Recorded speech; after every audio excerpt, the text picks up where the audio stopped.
நேற்று நைட் டின்னருக்கு சப்பாத்திக்கு ஒரு சூப்பரான பன்னீர் கிரேவி தான் வந்து ரெடி பண்ணியிருந்தேன். இதுக்கு ஒரு பேனில் 2 ஸ்பூன் மல்லி, சீரகம், மிளகு, சோம்பு இதெல்லாம் ஒரு ஒரு டீஸ்பூன் எடுத்துக்கலாம். 4 காஞ்ச மிளகாய் சேர்த்து நல்லா ட்ரை ரோஸ்ட் பண்ணி பொடி பண்ணி எடுத்து வச்சுக்கலாம்.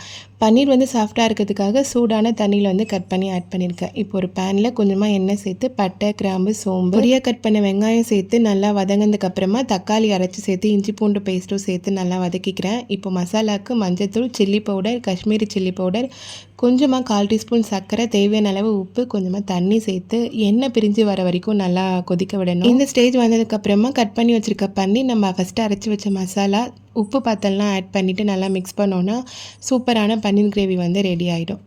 இது சப்பாத்தி, நான் எல்லாத்துக்குமே ரொம்ப நல்லாயிருக்கும். பன்னீரை வந்து இன்னும் குட்டியாக கட் பண்ணிவிட்டு இதே மெத்தடில் ரெடி பண்ணி நீங்கள் தோசைக்கு மேலே ஸ்ப்ரெட் பண்ணி சாப்பிட்டோன்னா சூப்பராக இருக்கும். ஸோ கண்டிப்பாக ட்ரை பண்ணி பாருங்கள்.